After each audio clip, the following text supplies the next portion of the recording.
I think that's very cool. This is in fact like when I saw this, I was like, this is probably what the Ethereum Foundation should be doing. And here we go. Again, welcome back everyone. All 9 million listeners on Apple Podcasts. Um we really need to start growing our audience on YouTube. It's like Yeah, I it's mean, it's it's a real bummer that it's so weighted towards the platforms that don't track look, audience Apple numbers. Code Podcast has been really good to us. I mean, we got to focus on those 9 million people. In fact, we just recorded a secret Peter Watts focus episode for the Apple Podcast Gold subscribers. That's coming out like in 20 minutes.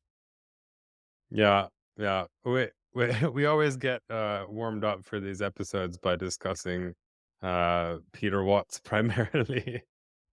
um I mean, so Peter Watts is a sci-fi author who I've recently grown convinced is potentially the best sci-fi author of all time. Um, Probably not for everyone. I think that's a fair warning to Yeah. give. If you want to feel relatively meaningless and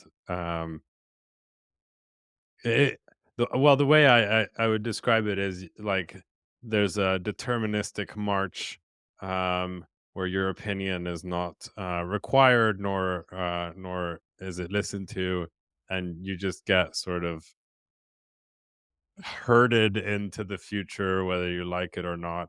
And all along the way it's made clear to you that you're useless, and that the universe has no real purpose, nor does life or anything else.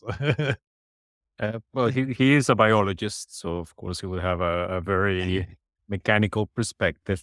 I mean, seriously, what is, I think, the author that I read with the highest density of fascinating, mind exploding concepts per book? And this are not just random hand grenade stuff he throws out. He will actually touch on every and one of those things later, and they will become important to the book. So it's just completely, absolutely mind blowing. Anyway, the Apple Gold subscribers get to hear the whole thing. So sorry for the YouTube people. Yeah, yeah, it's his concepts are not really like tech concepts. Like there are some sci-fi authors I really like because they describe kind of how technology progresses in sort of the not so distant future. And what's exciting about those is kind of that you can kind of chart a path from where we are to that.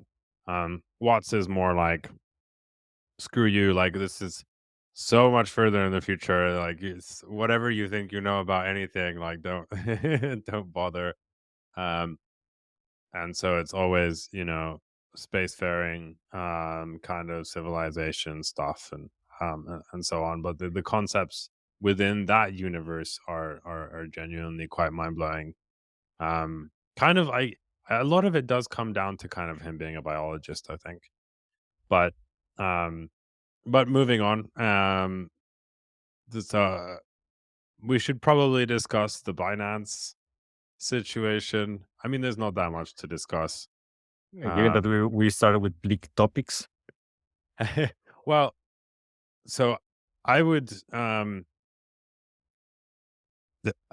just like as a general comment, I think it's fascinating that if you build like there seems to be quite an explicit incentive in the world to ignore a whole bunch of laws as long as you get big enough where you just pay a fine, to always the US government, by the way, regardless of where you're operating or whatever.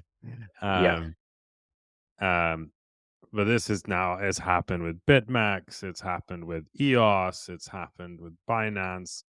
Like if you like, some people are framing this as like, oh, this is like a really bad thing, like, or that like it's great, we're catching all the crypto scammers or whatever. This is not equivalent to CZ being caught. Like This is 4.3 billion, which is a lot of money, but it's also doable for Binance.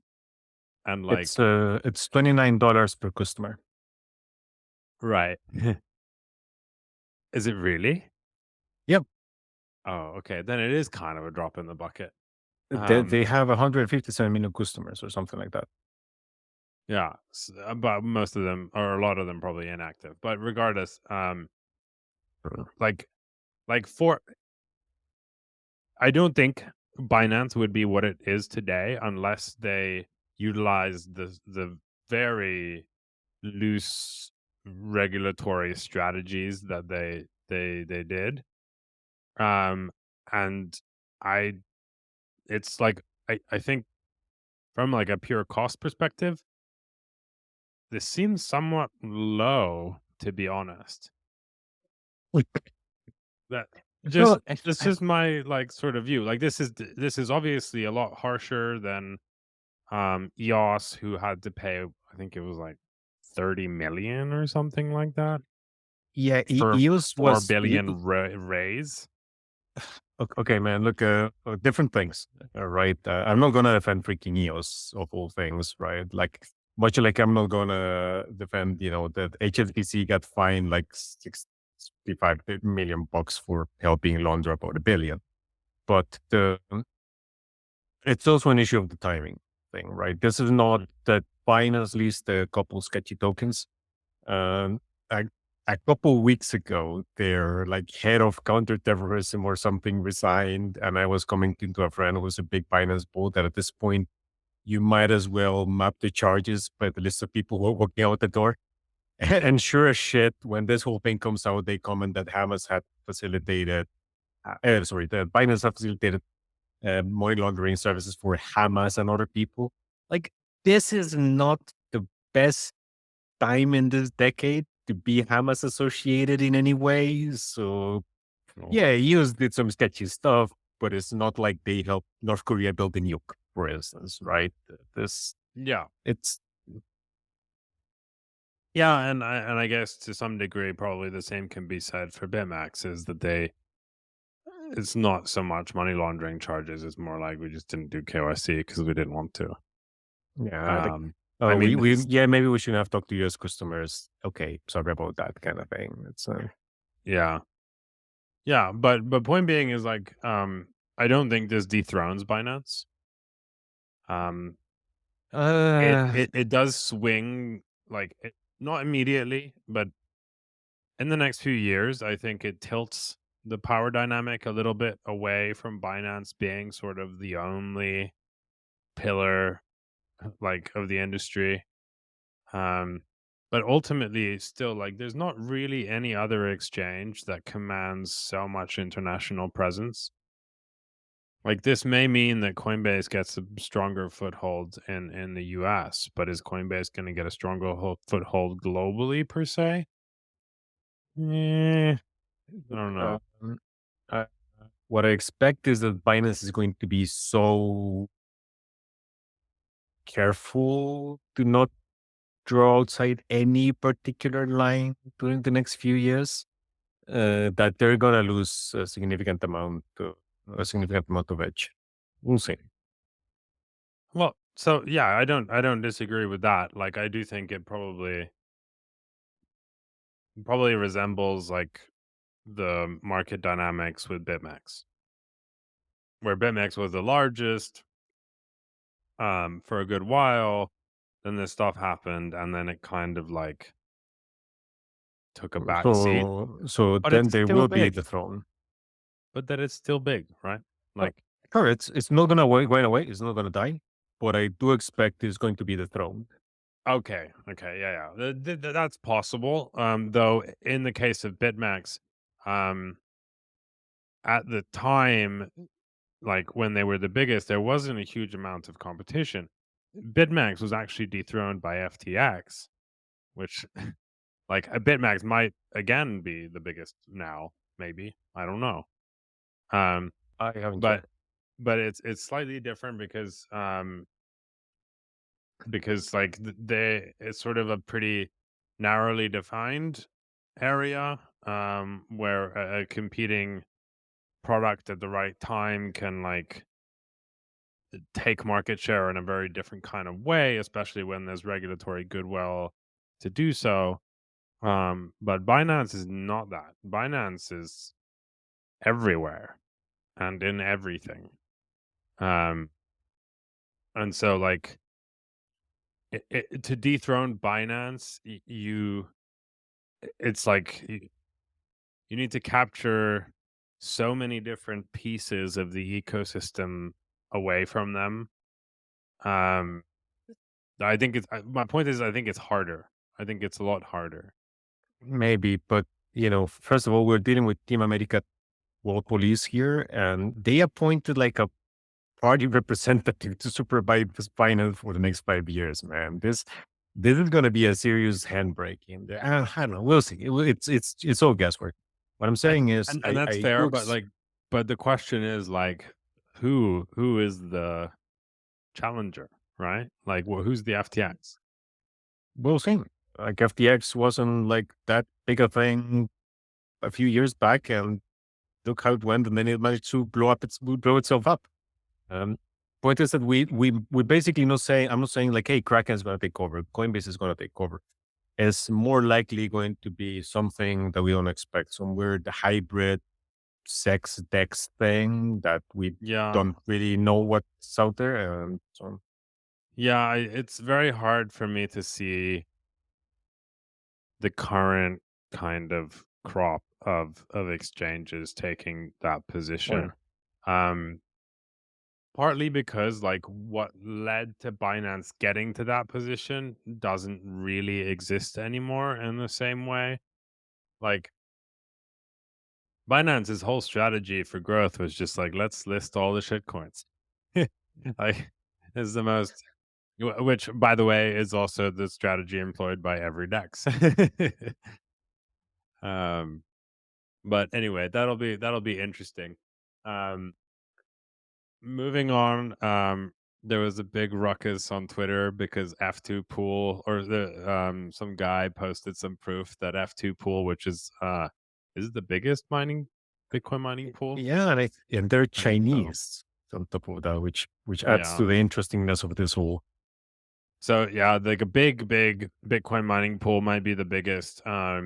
Was found censoring OFAC transactions, and of course Bitcoiners freaked out en masse. And And and for context, for anyone who's not that in touch with that, with how that particular community behaves, um, there has been a lot of moral grandstanding from the Bitcoin community of we are actually a neutral platform, while Ethereum is, it's concentrated stake kowtowing to U.S. laws, which they by and large are, from what Igor had said, I think on the last podcast, it's about 75% of the blocks are OFAC compliant. So, yeah. But Bitcoiners have been grandstanding about Bitcoin's neutrality for years, and lo and or behold, it doesn't matter if you're outside of the US, you're still going to comply with OFAC because you don't want to get invaded. So, yeah, yeah. I mean, it's funny because like, of course this would happen. Like these are not like individual anarchists in their basement who like yeah, ideologically just want OFAC transactions to go through. These are massive companies for whom like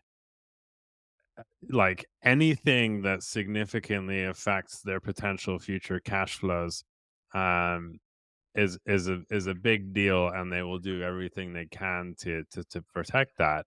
And OFAC is a pretty big thing on that front. they're not only Like if massive.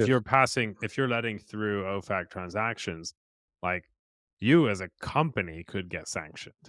Like this what they're doing with Russian companies and like their proxy entities and so on. Like you don't want to be on those sanction lists. That is not a great thing for the future of a company.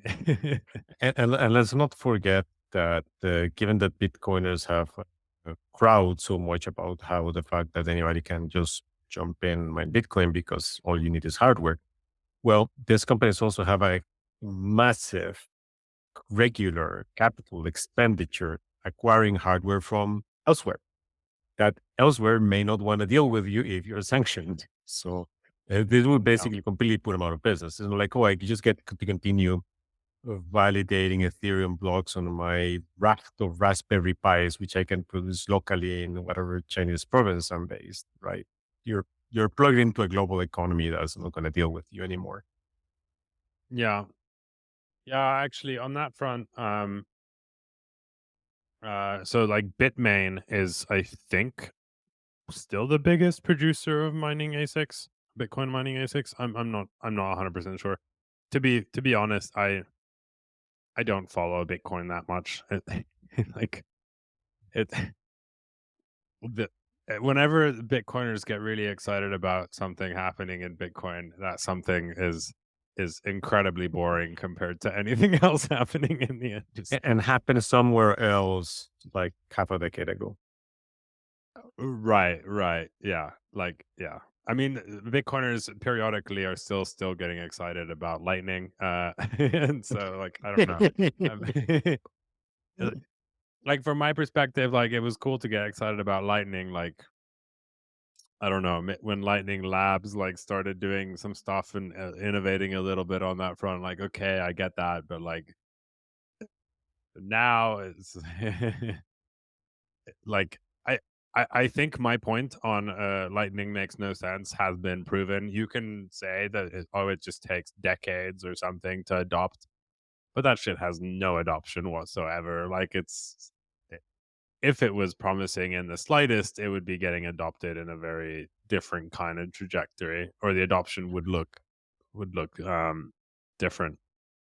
Yeah, I mean, Um, I haven't even looked at the numbers recently, but I can't recall if I'd made a comment on the pod, but I think made a comment to you that the last time that I checked how much Bitcoin was locked up on Lightning, which for those that say TVL is not a betrayal metric, for Lightning, it is fundamental because it is yeah, the thing that's actually powering the payments. that's how Um, the TVL for Lightning is how much money can move in that network. yes. So in fact, TVL probably only makes sense for Lightning as the core metric. Well, the last time that I saw that the amount locked up in Lightning of Bitcoin was less than the amount of WTC locked up in a single lending protocol in Solana, like in a tiny, not even a fraction of Aave size protocol. So that gives you an idea of how much Bitcoiners are actually using Lightning. Yeah, I just took a look. What it is, the TVL of Lightning is 200 million. Oh, Um, during 2023, it's been as low as 90 million, and it's kind of now getting back up to 2022 peak levels, but like basically nothing. Um, or anyway, what I was it'll get fixed once Michael Saylor puts NFTs on Lightning. yeah, yeah. Um, anyway, what I was actually gonna say is that it was interesting because Bitmain announced an Alio ASIC. So, and this is Interesting. I missed that yeah, one. this is I think the this is definitely the first kind of like significant hardware manufacturer announcing an ASIC for basically ZK proving. Um, and just maybe to recap, in Alio, Alio is basically proof of stake, but it has a proof of work component that they call proof of succinct work. And the idea is essentially that, like, while the network doesn't really require it, they want to incentivize the improvement of proving hardware. And so then you can mine Alio by calculating this Coinbase puzzle, which has similar operations to what zero knowledge proofs do, generally, like elsewhere as well. Um, so that's kind of interesting because that, like, how would I put it? I mean, a lot of the industry is already quite bullish on zero knowledge proofs. Um, I wasn't expecting someone like Bitmain to commit to hardware level stuff quite yet, because Alio is basically the first thing where you can do proving permissionlessly in general, and Alio isn't out yet. Like it, Mainnet specifically. Yeah. well, yeah. I mean, they've done a bunch of test nets, but yeah, so that's sort of a fascinating dynamic. It does make sense for like for Bitmain, if you're going to participate in something, Alio makes quite a lot of sense because it's like very well defined. You can kind of like build an ASIC for it. However, the Coinbase puzzle did just change, and so I wonder if I wonder if they had started taping out already. I hope not. But Alio is set to launch, I think, in December. Fingers crossed. Um, I think that'll be quite exciting, and I know that there's quite a lot of companies vying for spots there. But like if like even if the resulting kind of revenue for having so Alio changed the structure of their mining at some point from they used to in one of the test nets have a structure where like if you were the fastest you just win all the rewards. um they as far as I know, at least at some point they moved away from that because it became clear that like 90% of the rewards would go to one party. um And so now I think it's more like a leader election and then you generate a proof. So it's more randomized than it is speed based. Um, but regardless of that, like if even if you no longer like even if it's hard to get a return on your capital um with an ASIC and Alio specifically, I think the fact that that process has been gone through suddenly opens up an opportunity to bring ASICs into a lot of other things. And as we discussed, at least on the Gevulot episode, um, there's a huge amount of proving demand coming in the next few years, um, and so this would seemingly speed up sort of the process of getting to very performant proving quite significantly, because now everyone else who may want an ASIC for something knows where to go. There's someone who's already gone through all done a lot of the work there, and can sort of start approaching basically it'll just like speed up the proving I don't know, the trajectory of the zero knowledge proof industry considerably, because the faster the proofs are the and the cheaper to compute they are, basically the more viable ZK is. I mean, this basically makes it kind of levels the playing field on the supply side, and makes a supply side possible, leaving aside if the demand was coming or not, right? Yeah, and potentially it wakes up all the other hardware manufacturers like, okay, if Bitmain is doing it, we should probably be looking at this. And so you get this sort of swell, hopefully. And this is another thing I probably said in the Gevulot episode, but like it looks like what's happening is that there's this like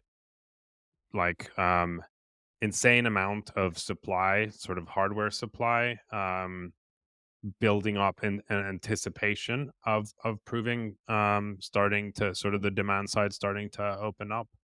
Um, and while that's risky biscuits from a business perspective, um, it does make it sort of more likely that that zero knowledge stuff ends up working, because this supply doesn't like just disappear overnight. Even if it doesn't generate quite the return that you'd want to, most of the capex is done beforehand, and so then you're just going to do that stuff, and potentially sell it even at a loss, right? Like you just need to utilize that hardware. So I think that the market dynamics right now are very, very good for anything that utilizes zero knowledge proofs going forward. I guess we can move on to potentially we could discuss the ZK sharding thing from Nil, since we're on ZK. If you want, I really haven't looked too much into that. I'm aware of its existence, but I didn't go into it too much. So the general idea here, at least what they're trying to do, I haven't seen any very detailed technical documentation, at least since I last looked on how exactly everything works. But the general idea is to try to create kind of to try to actually scale Ethereum. So run this sort of like multiple ZK EVM rollups, um, that share state and have state from L1. So they're going to be relatively heavy, I would imagine. Um, but it's trying to create like an abstracted EVM environment, so you have multiple rollups that are basically serving the actual computation for the whole thing, and then figure out ways for these things to communicate efficiently together. So the way to maybe think about it is that you could have like an application. This is like a very this is not an accurate analogy, but it's sort of the same idea. Is that you can have an application and it's is running on 5 different servers, um, but from the perspective of your application, it doesn't necessarily need to know that there are 5 servers underneath. It just gets this like Oh, abstracted interface. So that seems to be what they're trying to do. So take the EVM and like genuinely scale it without sacrificing composability entirely, and so on. So I think that's very cool. This is in fact like when I saw this, I was like, this is probably what the Ethereum Foundation should be doing. Um, but we'll it's see. Like I would imagine there's a lot of technical details which are not straightforward, and I think there's a reason that they're not. Like I don't think this is all the problems relating to this are solved. Um, but directionally, I think this is a very good idea. Like if we look at the other ZK EVMs, is like I don't know, like 10 different ZK EVMs, and they all want to have their own environments, but none of these environments sort of interact smoothly with L1 or with each other. Um, in order for that to happen, they would all need to adopt um, some kind of standard for how things are done, and those standards generally don't exist yet.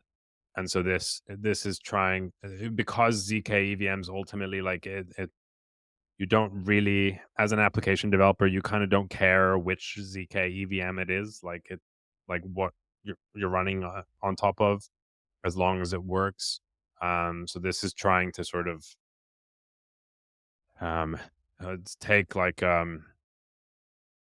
okay, like we'll just deploy all a bunch of these and make them all work together in the way that sort of the other ZK EVMs should do, but are unlikely to be able to coordinate in a manner to allow that, if that makes sense. yeah. To clarify, you mentioned that when you say you don't care on which CKVM you're running, you mean on which instance, not on which implementation. I mean, in Um, theory, these things should be interchangeable, but Igor himself have mentioned on the last episode that there are things where the audits might not necessarily translate, right? yeah, so I mean, but point like ideally, right? You don't care which instance, nor do you care which implementation, because they're all compatible, right? Like that is the ideal Yeah. state. Ideally. Um, yeah, that is not the case currently, obviously.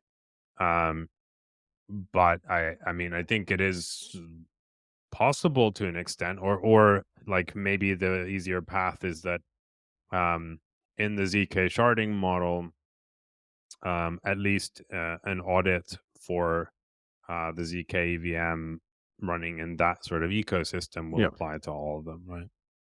that I agree with. Yeah. Uh, But the problem with all these is that on Ethereum, everyone is trying to do this to some degree, different approaches. Everyone wants an ecosystem. Everyone wants their standard and not the other guy's standard.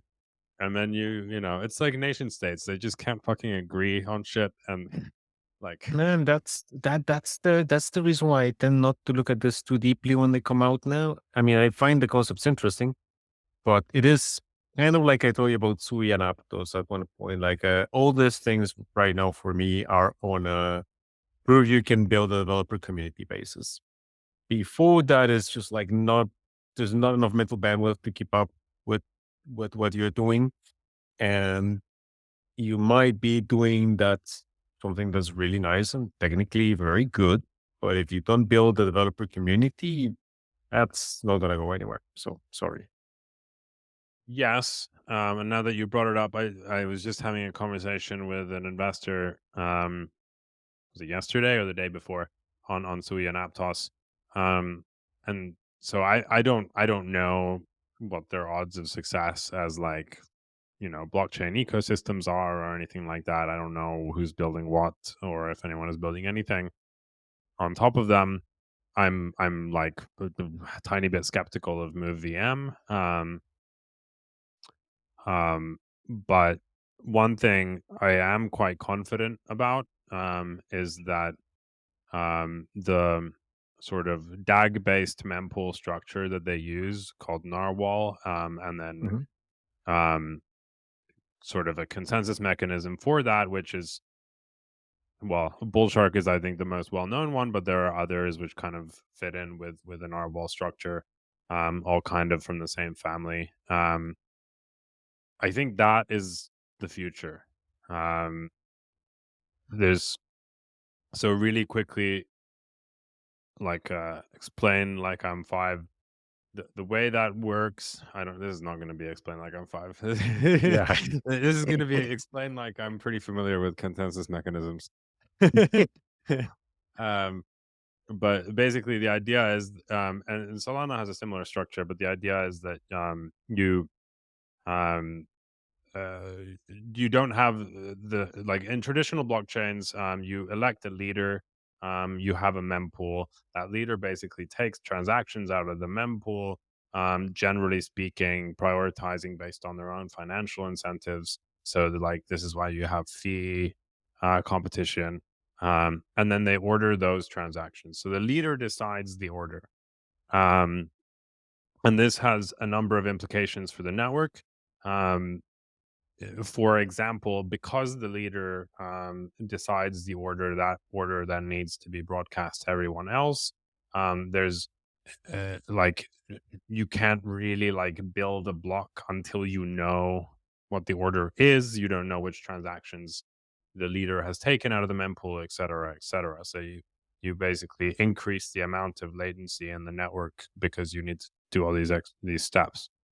Um, in Narwhal, you the it's I think the way to think about it is like it's a distributed ordering mechanism where um every validator can build the blocks locally based on a deterministic algorithm.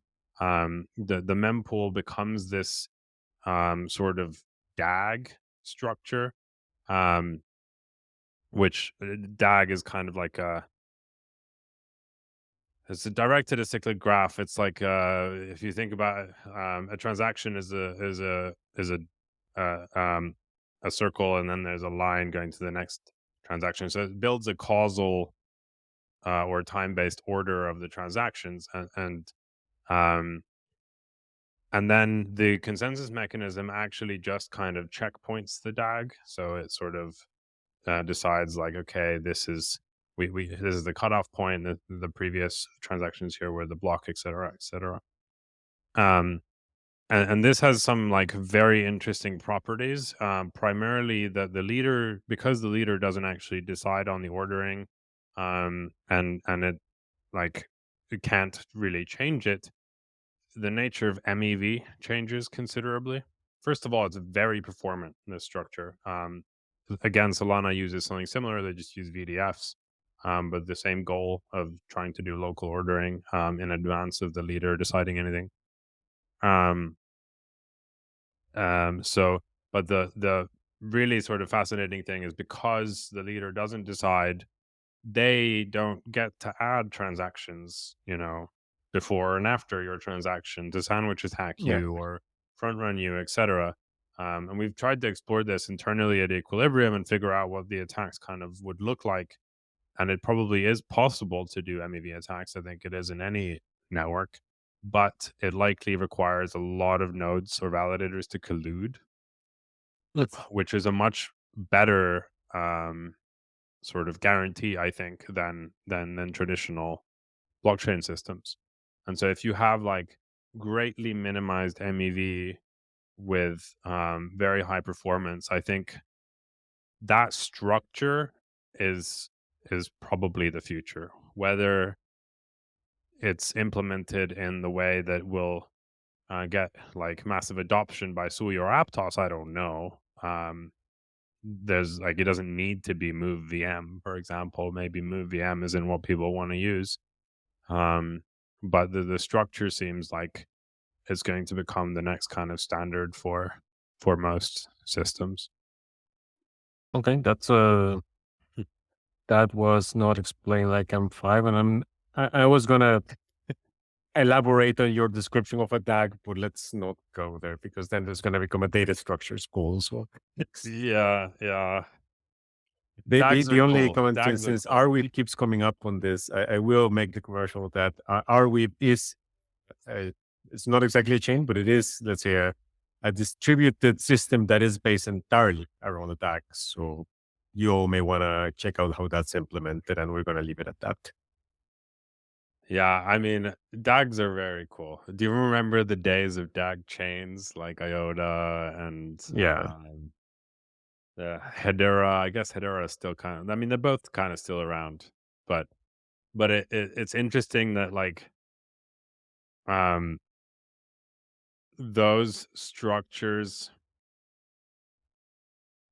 like it's fascinating that when you tried to make a chain itself a DAG, the idea of DAG chains back in the day was that you like don't have a leader, you just have this kind of like your sort of some peers verify the transaction, and it just like you create this causal order over time.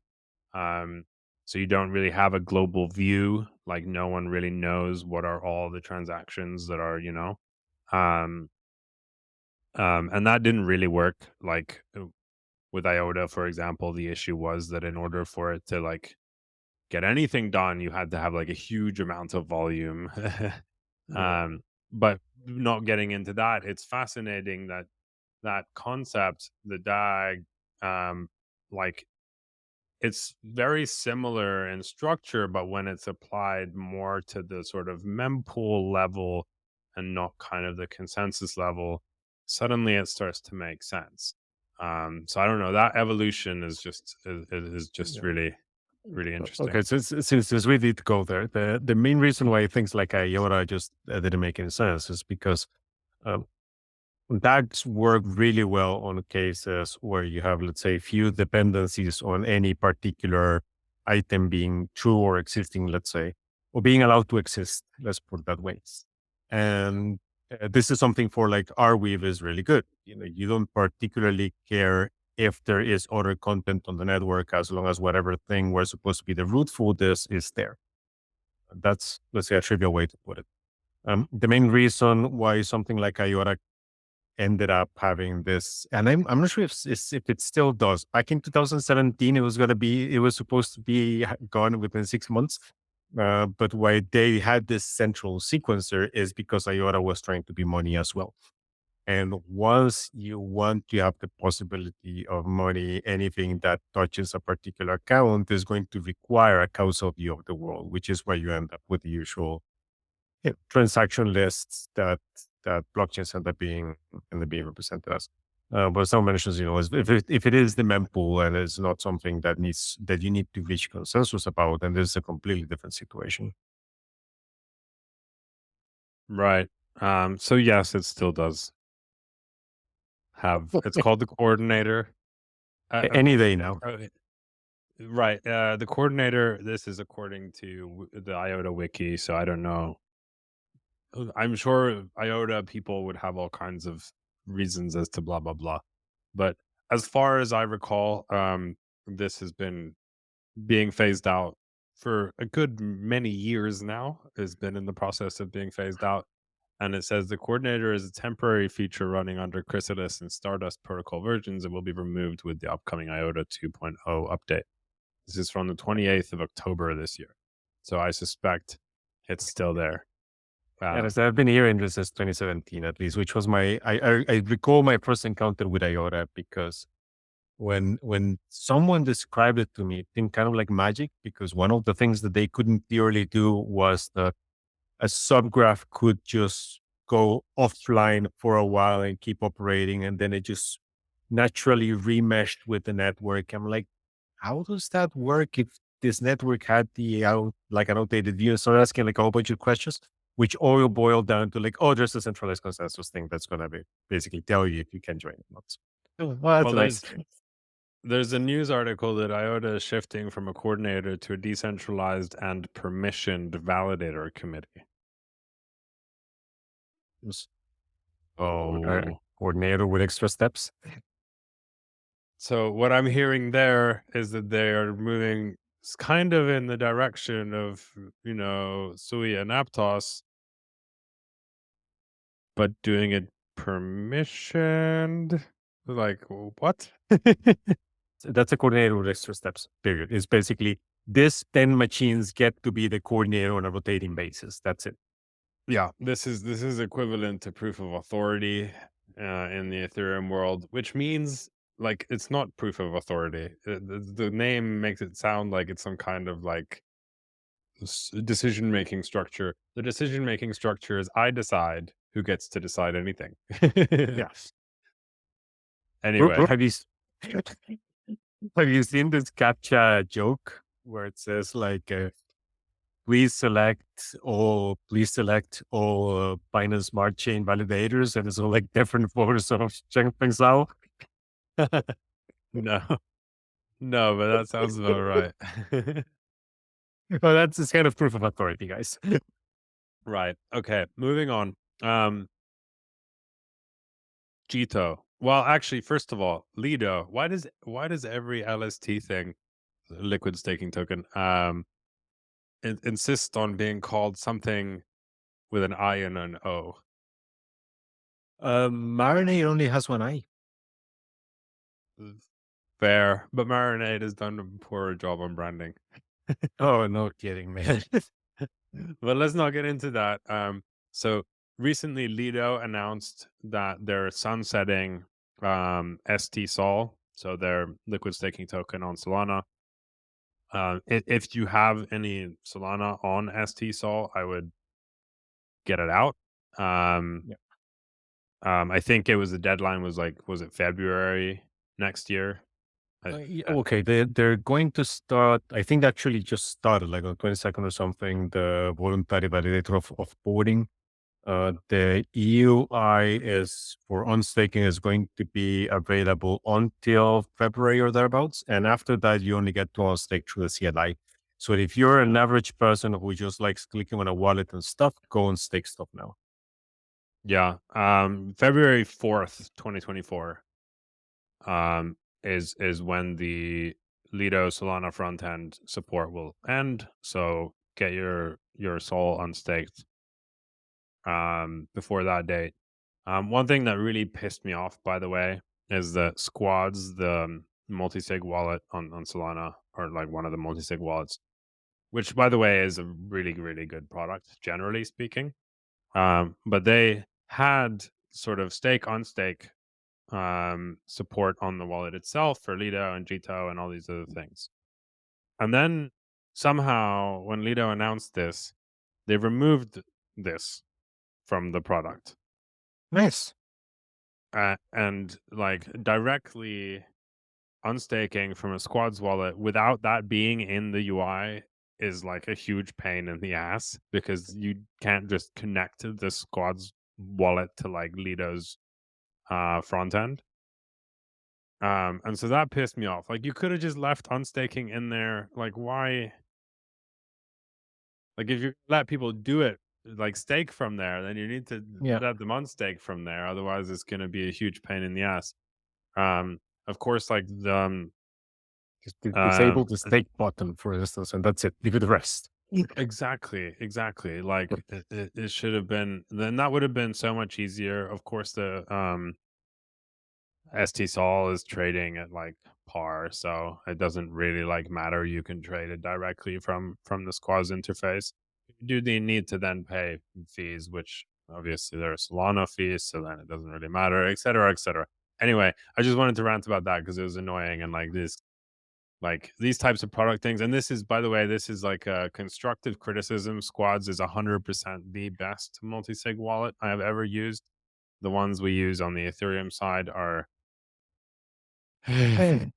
they're what they are.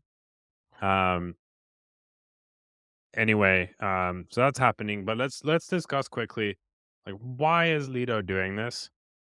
This seems like a bad idea. Like Man, this seems like walking out on Ethereum mining, you know, in 2016, you okay. know? So I'm Like I'm I'm not- it I'm seems I'm dumb. gonna have to check the specifics on this. So don't take this as gospel. I don't remember the name of the team running the validators. It's not Protestant. It's not like core leader doing it.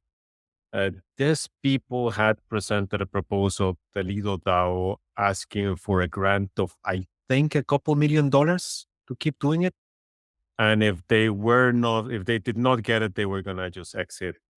They were just gonna exit Solana at all. I did not follow up on it. My guess is they did not get the grant and just walked away, and nobody in Lido wants to keep running this. So that's what I would guess. The Why would you not they, want to they, keep running it? I don't know. And here's the thing, and I'm gonna say this, and I may decide to cut it actually on post, but a bit over a year ago, I argued inside Marinade. This was right before the FTX crash, actually, like the week before the FTX crash. We were at breakpoint, and I argued to a couple people inside Marinade that what we should do is stop fighting Lil, and we should go to Lil and tell them that we should actually join forces. And that basically the Lido token will disappear on Solana. We would take over running absolutely everything. We would compensate their DAO and MND, like the whole thing. Basically, absorbing, kind of like absorbing a Lido and then just solving this issue that they just had. Then, like a couple days later, FTX crashed and everything. Everyone started like running for the hills and just freaking out about immediate stuff. So that never I never, and then at that point, I had decided that I was moving on, basically. So, but that is the path that I saw forward.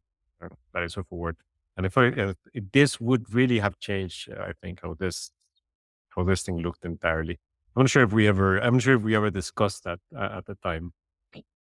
No, but so that makes sense as a reason to not do it if there's just not people willing to do it. Um, I do think it's really dumb because Lido has an like un they have an unmatched brand in terms of trust. So like anywhere where there's a Lido staked version, they're gonna just get demand for that by default. They don't need to really do very much. If they spend time sort of promoting it and making sure that it's really good, they can compete on any network right now. And it was basically like Jito and Lido were like the two that were most at competition with each other to some degree until this happened. And I feel like they just handed the win to Jito by doing this. In fact, I think the Yeah, biggest beneficiary is actually Marinade. and the slightly smaller pools. Like a lot of the money from Lido is going to go to Jito, but like sort of percentage wise, I think this helps the smaller guys more. Um, because people don't want to have everything in Jito either. Like you don't want to have everything anywhere. And so you get more kind of distribution. But it does seem very absurd to pull out. Like there's a very good chance that this is like the only other sizable staking ecosystem for the next few years. Um, Yeah, I just checked. It was P2P group that was running it, and they were asking for 1.5 million for the next 12 months. which, to be fair, is not like insane, But I, right? I considering the hardware costs and the whatnot, and the fact that they asked for this when I think Sol was kind of shaky, so whatever fees they were getting were probably not that great. I Yeah, if I could have paid us in Lido tokens, I probably just would have. But Yeah, it's like not that much. Um, and like from the perspective p2p.org, like they do, like I think that they've got like what 2.5 billion delegated across a whole bunch of different chains, of course, but like if they're gonna keep running something, like it needs to make business sense for them, and like yeah. 1.5 million for like a professional organization is not that much.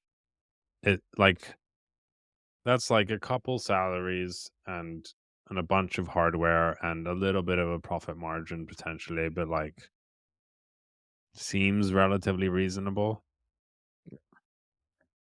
But again, let me check. This was in September at the time. In September, Sol price was about $20, right? And it looked kind of stagnant. It still looked like people were still talking about Sol going back to $6 and whatnot. So it wouldn't have surprised me if people feel like, that ecosystem is dead. Whatever. We're like Ethereum is our bread and butter. I don't know. That's And, and, true, and and this was the time when all the VCs were saying Solana's dead and trying to push everyone to go work on Sui and Aptos, and now they're saying, "No, no, no, go back, go back." Plus, for what it's worth, one of the issues that I kept discussing with Solana people at the time, that it was why it was a danger for Lido to become a huge thing on the Solana side of things in that state.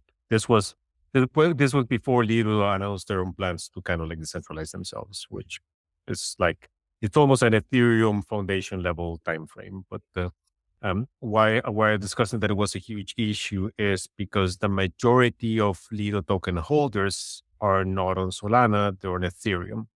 So if Lido became the key staking protocol on Solana, then this would mean that people from Ethereum would be making governance decisions about what happened with stake on Solana.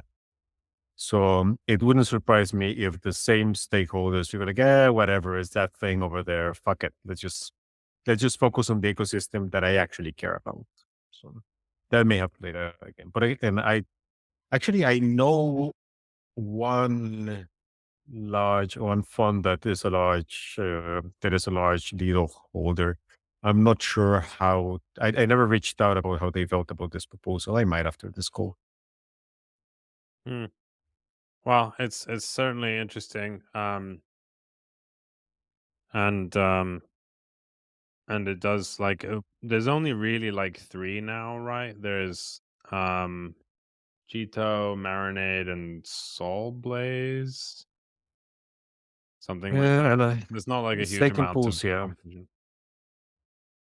Um, but yeah, it'll be interesting. My prediction is that this will look like a huge mistake in about a year or two.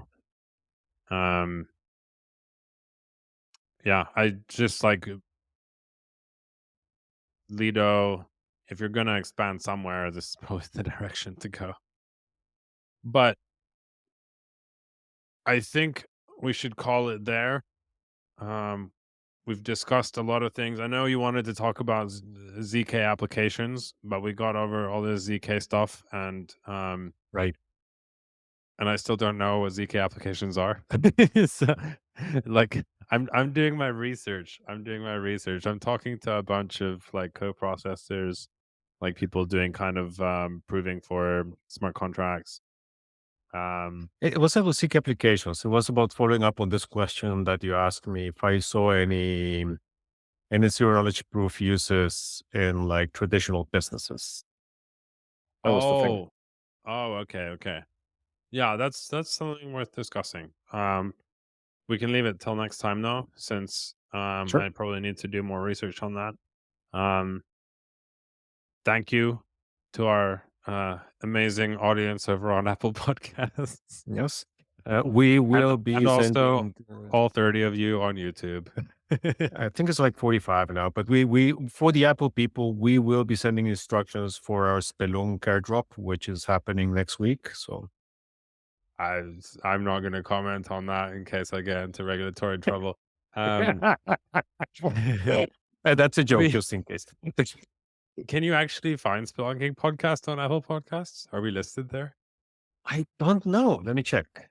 I I don't know mean, either. clearly 9 million people are finding us. The question is if I can find it, right? Right, right, right. It might just be that we're censoring Spain for some reason.